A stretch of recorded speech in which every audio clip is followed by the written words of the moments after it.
کبھی ترکیہ اور اسرائیل ایک دوسرے کے اسٹریٹجک اتحادی تھے اور آج دونوں شام کی سرزمین پر ایک دوسرے کی فوجی موجودگی سے خوف زدہ ہیں۔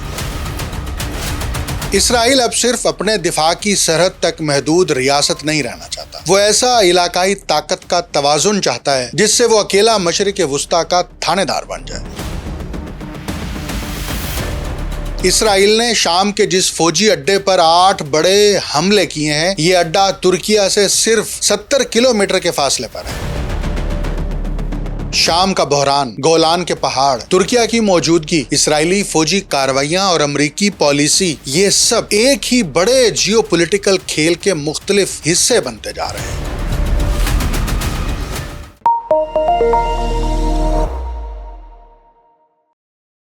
آپ دیکھ رہے ہیں انٹولڈ سٹوری ود ڈاکٹر اکمل سومرو۔ شام میں اسرائیل نے ایک فضائی اڈے پر بم برسائے ہیں، لیکن اس حملے کا نشانہ صرف ایک رن وے یا فوجی تنصیب نہیں تھی۔ نشانہ شاید ترکیہ کی وہ بڑھتی ہوئی موجودگی ہے جو بشار الاسد کے خاتمے کے بعد شام کے اندر ایک نئے طاقت کے مرکز کو جنم دے رہی ہے۔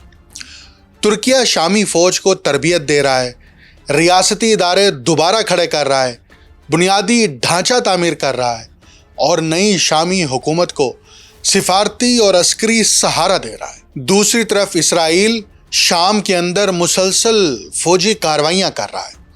یوں بشار الاسد کے بعد کا شام ایک نئے جیو پولیٹیکل مقابلے کا میدان بنتا دکھائی دے رہا ہے۔ ایک طرف انقرہ، دوسری طرف تل ابیب اور درمیان میں ایک ایسی شامی ریاست جو ابھی اپنے پاؤں پر کھڑی بھی نہیں ہوئی۔ اسرائیل کو خدشہ ہے کہ ترکیہ کل کو اسی فوجی اڈے کو اپنے فوجی اثر و رسوخ کے لیے استعمال کر سکتا ہے، اور اسی خدشے کے پیش نظر اسرائیل نے وہاں 8 فضائی حملے کیے ہیں۔ لیکن معاملہ یہاں ختم نہیں ہوتا، کیونکہ اگر شام میں ترکیہ اور اسرائیل کی فوجی موجودگی ایک دوسرے کے قریب آتی گئی تو ایک معمولی غلط فہمی بھی دونوں طاقتوں کو براہ راست تصادم کے قریب لے جا سکتی ہے۔ اس لیے واشنگٹن اب اسرائیل، ترکیہ اور شام کے درمیان ایک ایسا فوجی رابطہ نظام قائم کرنے کی کوشش کر رہا ہے جو انہیں ایک دوسرے کی راہ میں آنے سے روک سکے۔ یعنی بشار الاسد کے بعد شام میں صرف حکومت نہیں بدلی، خطے میں طاقت کا پورا کھیل بدل چکا ہے۔ یہاں سے کہانی مزید اہم ہو جاتی ہے، کیونکہ جس فضائی اڈے کو اسرائیل نے نشانہ بنایا ہے وہ کوئی معمولی فوجی اڈا نہیں ہے۔ ترکیہ کی سرحد سے صرف 70 کلومیٹر دور یہ اڈا شام کی خانہ جنگی کے پورے ہنگامہ خیز سفر کا گواہ رہا ہے۔ 2013 کے بعد یہ باقاعدہ فوجی فضائی اڈے کے طور پر ایکٹیو نہیں رہا، لیکن گزشتہ 14 برسوں میں شام میں طاقت کا جو کھیل جاری رہا، اس کے دوران اس اڈے کا کنٹرول کئی مرتبہ تبدیل ہوا۔ کبھی بشار الاسد کی سرکاری فوج کے پاس، کبھی مخالف دھڑوں کے قبضے میں رہا۔ یعنی یہ فوجی اڈا شام کے اندر بدلتے ہوئے عسکری توازن کی ایک علامت بن چکا ہے۔ اب اسرائیل نے اسی جگہ پر 8 فضائی حملے کیے ہیں۔ جو شام کا سرکاری ٹی وی ہے الاخباریہ، اس کے مطابق اسرائیلی طیاروں نے رن وے اور جو فوج کے اسلحے کے ذخیرہ گاہیں ہیں ان کو نشانہ بنایا۔ اب دلچسپ بات یہ ہے کہ ان حملوں میں کسی جانی نقصان کی اطلاع نہیں ملی، اور اسرائیلی فوج نے بھی اس کارروائی پر کوئی تبصرہ نہیں کیا۔ لیکن اسرائیل کی شام میں کارروائیاں یہ کوئی نئی نہیں ہے۔ برسوں سے اسرائیل شام کے اندر ایرانی تنصیبات اور ان اہداف کو نشانہ بناتا رہا ہے جنہیں وہ ایران سے حزب اللہ تک ہتھیاروں کی منتقلی سے جوڑتا رہا ہے۔ مگر بشار الاسد کے خاتمے کے بعد منظرنامہ بدل چکا ہے۔ اب شام میں ایران کا پرانا اثر کمزور ہو چکا ہے، لیکن اسرائیل نے اپنی فوجی کارروائیاں ختم نہیں کی، بلکہ اسرائیل نے نئی شامی حکومت کو بھی شک کی نگاہ سے دیکھنا شروع کر دیا ہے۔ مارچ میں جنوبی اور وسطی شام میں شامی حکومت کے مراکز پر اسرائیلی حملے اس پالیسی کا تسلسل تھے، اور یہاں آ کر اس حالیہ حملے کی اہمیت مزید بڑھ جاتی ہے۔ اگر پہلے اسرائیل شام میں ایرانی اثر و رسوخ کو روکنے کے لیے کارروائی کرتا تھا، تو کیا اب وہ شام میں ترکیہ کے بڑھتے ہوئے اثر و رسوخ کو بھی ایک ممکنہ خطرے کے طور پر دیکھ رہا ہے؟ کیونکہ جس اڈے پر حملہ کیا گیا ہے وہ ترکیہ کی سرحد سے صرف 70 کلومیٹر دور ہے، اور اسی وقت ترکیہ نئی شامی فوج کی تربیت اور شام کے ریاستی ڈھانچے کی تعمیر میں براہ راست کردار ادا کر رہا ہے۔ یعنی شام کے جنگ ختم ہونے کے بعد بھی شام میں طاقت کی جنگ ختم نہیں ہوئی، صرف اس کا کردار بدل گئے ہیں۔ یہاں ایک اور انتہائی حساس پہلو سامنے آتا ہے، کیونکہ شام میں ترکیہ اور اسرائیل کی بڑھتی ہوئی کشیدگی کے ساتھ گولان کی پہاڑیوں کا پرانا تنازع بھی دوبارہ امریکی پالیسی کے مرکز میں آ گیا۔ امریکی صدر کے خصوصی نمائندے برائے شام اور ترکیہ میں امریکی سفیر نے پہلے ایک ایسا بیان دیا جس نے واشنگٹن میں خاصی توجہ حاصل کی۔ کیا کہا انہوں نے کہا کہ اسرائیل اب بھی اقوام متحدہ کی قراردادوں کی خلاف ورزی کرتے ہوئے گولان کی پہاڑیوں پر قابض ہے۔ اب بظاہراً تو یہ ایک سفارتی جملہ تھا، لیکن اس کے اندر ایک بہت بڑا سیاسی تضاد چھپا ہوا تھا، کیونکہ یہ موقف امریکی صدر ڈونلڈ ٹرمپ کے اپنے موقف سے مختلف تھا۔ پھر کیا ہوا؟ صرف 2 دن بعد امریکی سفیر نے اپنے ہی بیان سے پیچھے ہٹ کر ایک نئی وضاحت جاری کر دی۔ یعنی ایک طرف امریکی سفارتکاری کا روایتی موقف موجود ہے کہ گولان شام کی مقبوضہ سرزمین ہے، جبکہ دوسری طرف ٹرمپ کی حکومت پہلے ہی اسرائیل کی گولان پر خود مختاری کو تسلیم کر چکی ہے۔ اس تنازع کی تاریخ بھی بہت عام ہے۔ 1967 یعنی 1967 کی عرب اسرائیل جنگ میں اسرائیل نے شام سے گولان کی پہاڑیوں پر قبضہ کیا، اور 1981 میں اسے یک طرفہ طور پر اسرائیل میں ضم کر دیا۔ لیکن اقوام متحدہ اور دنیا کے بیشتر ممالک آج تک اس الحاق کو تسلیم نہیں کرتے اور گولان کو شام کا مقبوضہ علاقہ سمجھتے ہیں۔ پھر 2019 میں ٹرمپ نے امریکی پالیسی کی کئی دہائیوں پرانی روایت توڑتے ہوئے گولان کی پہاڑیوں پر اسرائیلی خود مختاری کو باضابطہ طور پر تسلیم کر لیا تھا۔ اب ذرا موجودہ صورتحال کو اسی تاریخی پس منظر میں دیکھیے۔ بشار الاسد کی حکومت ختم ہو چکی ہے، شام میں نئی سیاسی قوتیں ابھر رہی ہیں، ترکیہ نئی شامی حکومت اور فوج کی تعمیر میں کردار ادا کر رہا ہے، اسرائیل شام کے اندر مسلسل فوجی کارروائیاں کر رہا ہے، اور اسی دوران ایک اعلیٰ امریکی سفارتی عہدیدار یہ کہہ دیتا ہے کہ گولان اب بھی مقبوضہ شامی علاقہ ہے۔ پھر واشنگٹن دوبارہ اس مدعے میں مداخلت کرتا ہے۔ تو کیا یہ محض ایک سفارتی لغزش تھی، یا امریکی پالیسی کے اندر موجود ایک گہرا تضاد اچانک منظر عام پر آ گیا ہے؟ کیونکہ شام کا بحران اب صرف شام کی سرحدوں تک محدود نہیں رہا۔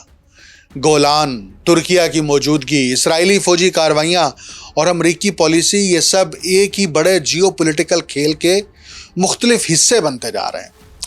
اور شاید سب سے اہم بات یہ ہے کہ شام میں نئی طاقت کا توازن تشکیل پا رہا ہے، لیکن گولان کا مسئلہ اب بھی وہیں کھڑا ہے جہاں یہ 1967 میں تھا۔ کبھی ترکیہ اور اسرائیل ایک دوسرے کے اسٹریٹجک اتحادی تھے، لیکن آج دونوں شام کی سرزمین پر ایک دوسرے کی فوجی موجودگی سے خوف زدہ ہیں۔ یہ تبدیلی محض چند برسوں میں نہیں آئی۔ 1990 کی دہائی میں دونوں ممالک نے ایک ایسا عسکری اتحاد قائم کیا تھا جس میں انٹیلیجنس کا تبادلہ، مشترکہ فوجی مشقیں اور ایک دوسرے کی بندرگاہوں تک رسائی شامل تھی۔ اسرائیل کے F-16 طیارے ترکیہ کی فضائی حدود میں تربیت حاصل کرتے تھے، جبکہ اسرائیلی ڈیفنس کی جو انڈسٹری ہے اس نے ترکیہ کے F-4 طیاروں، F-5 جنگی جہازوں اور M-60 ٹینکوں اور دوسرے فوجی سسٹم کو جدید بنانے میں اہم کردار ادا کیا۔ یہ تعلق صرف فوجی تعاون تک محدود نہیں تھا۔ ترکیہ کبھی اسرائیل اور شام کے درمیان میڈیٹر یعنی ثالث بھی تھا۔ 2008 میں اسرائیل اور شام کے درمیان بالواسطہ مذاکرات کے 4 دور ترکیہ کی ثالثی میں ہوئے تھے۔ اس وقت انقرہ اسرائیل کے لیے محض ایک مسلم ملک نہیں بلکہ مشرق وسطیٰ میں ایک اہم اسٹریٹجک پل سمجھا جاتا تھا۔ حتیٰ کہ 2005 میں طیب اردوان نے اسرائیل کا دورہ کیا اور اس دورے کے بعد دونوں ملکوں کے سفارتی اور اقتصادی تعلقات مزید گہرے ہو گئے۔ توانائی کے شعبے میں بھی یہ تصور موجود تھا کہ اسرائیلی گیس ترکیہ کے راستے یورپ تک پہنچ سکتی ہے اور ترکیہ اسرائیل کے لیے یورپی توانائی منڈی کا دروازہ بن سکتا ہے۔ پھر غزہ نے اس اتحاد کی بنیادیں ہلا دیں۔ 2008 کی غزہ جنگ اور 2009 کے ڈیووس واقعے کے بعد اردوان کا اسرائیل مخالف لہجہ انتہائی سخت ہو گیا۔ لیکن فیصلہ کن موڑ 2010 میں آیا جب غزہ کی ناکہ بندی توڑنے والی فلوٹیلا میں شامل ترک جہاز پر اسرائیلی فوج نے کارروائی کی اور 10 ترک شہری مارے گئے۔ اس واقعے کے بعد سفارتی تعلقات شدید متاثر ہوئے۔ ترک سفیر واپس چلا گیا اور دونوں ملکوں کا وہ عسکری اتحاد تقریباً ختم ہو گیا جو 1990 کی دہائی میں قائم ہوا تھا۔ اگرچہ بعد میں مفاہمت کی کوششیں ہوئی، 2022 میں تعلقات دوبارہ بہتر ہوئے اور 2023 کے زلزلے میں اسرائیلی امدادی ٹیموں نے ترکیہ میں 19 افراد کی جانیں بچائیں، لیکن 7 اکتوبر کے بعد تعلقات ایک مرتبہ پھر بنیادی سطح پر تبدیل ہو گئے اور اب وہی تاریخی تبدیلی شام کے میدان میں ایک نئے خطرے کی شکل اختیار کر رہی ہے۔ بشار الاسد کے اقتدار کے خاتمے کے بعد ترکیہ نے شام کے اندر اپنی موجودگی اور نئی حکومت کے ساتھ اپنے تعلقات کو تیزی سے بڑھایا ہے، جبکہ اسرائیل ترکیہ کے اس بڑھتے ہوئے کردار کو اپنی شمالی سرحد کے قریب ایک ممکنہ اسٹریٹجک چیلنج سمجھ رہا ہے۔ حالیہ فضائی اڈے پر اسرائیلی حملہ اسی نئی کشیدگی کی علامت ہے۔ اب دلچسپ بات یہ ہے کہ دونوں ملکوں کے درمیان براہ راست سفارتی تعلقات مکمل طور پر ختم نہیں ہوئے، کیونکہ شام جیسے حساس محاذ پر فوجی رابطے اب بھی ضروری ہیں۔ اس لیے امریکہ اب اسرائیل ترکی ڈی کنفلکشن میکانزم قائم کرنے کی کوشش کر رہا ہے تاکہ شام میں دونوں کی افواج ایک دوسرے کے ساتھ براہ راست تصادم میں نہ آئیں۔ یعنی جس ترکیہ کو کبھی اسرائیل اپنا اسٹریٹجک پارٹنر سمجھتا تھا، آج اسی ترکیہ کے شام میں بڑھتے ہوئے قدم اسرائیل کے لیے ایک نیا سیکیورٹی چیلنج بن چکی ہے۔ یہ تبدیلی صرف اردوان اور نیتن یاہو کی ذاتی دشمنی کی کہانی نہیں ہے، اس کے پیچھے مشرق وسطیٰ میں طاقت کے بدلتے ہوئے مراکز، شام کی نئی سیاسی حقیقت اور ترکیہ کی علاقائی طاقت بننے کی کوشش بھی شامل ہے۔ موجودہ بحران میں واشنگٹن کے لیے مسئلہ یہ ہے کہ ترکیہ بیک وقت نیٹو کا اہم رکن بھی ہے اور شام میں اسرائیل کا ممکنہ حریف بھی بنتا جا رہا ہے۔ جو حالیہ پیش رفت ہوئی ہیں ان کے مطابق واشنگٹن کے لیے ترکیہ کو نیٹو میں مضبوطی سے جوڑے رکھنا اور ساتھ ہی اسرائیل ترکیہ رقابت کو مسلح تصادم بننے سے روکنا امریکہ کے لیے ایک مرکزی چیلنج بن چکا ہے۔ یہاں ایک بنیادی حقیقت کو نظر انداز نہیں کیا جا سکتا۔ ترکیہ کوئی معمولی علاقائی طاقت نہیں ہے، یہ نیٹو کا دوسرا سب سے بڑا فوجی ملک ہے۔ تقریباً 3.5 لاکھ ایکٹیو ملٹری پرسنل اس کے پاس ہیں۔ اسی طرح ترکیہ کے پاس ایک بڑی بری فوج، بحری قوت، F-16 پر مشتمل مضبوط فضائی طاقت اور گزشتہ ایک دہائی میں تیزی سے ترقی کرنے والی مقامی دفاعی صنعت موجود ہے۔ اور ترکیہ کی طاقت صرف اعداد و شمار میں نہیں، جنگی تجربے میں بھی ہے۔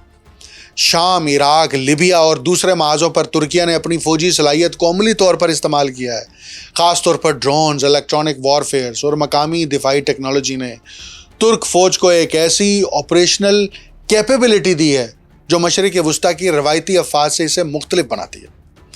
ترکیہ کی دفاعی صنعت بھی اب محض درآمدات پر انحصار نہیں کرتی، اس کے دفاعی ساز و سامان کی برآمدات 2024 میں تقریباً 7 ارب 10 کروڑ ڈالر تک پہنچ چکی تھی۔ اب ذرا اسرائیل کے ساتھ موجودہ کشیدگی کو اس فوجی حقیقت کے تناظر میں دیکھیے۔ اسرائیل شام میں ترکیہ کی موجودگی کو جس طرح دیکھ رہا ہے وہ محض ایک پڑوسی ملک کی فوجی تعیناتی نہیں ہے، اسے ایک ایسی نیٹو طاقت کا شام کے اندر قدم جمانا سمجھا جا رہا ہے جس کے پاس جدید فضائی طاقت، ڈرونز، میزائل ٹیکنالوجی اور طویل عرصے کا علاقائی جنگی تجربہ ہے۔ یہی وجہ ہے کہ ابو الظہور کے فضائی اڈے پر اسرائیلی حملہ محض ایک شامی تنصیب پر حملہ نہیں سمجھا جا سکتا۔ یہ دراصل ترکیہ کو شام میں اپنی فوجی موجودگی کی حدود کا پیغام بھی تھا۔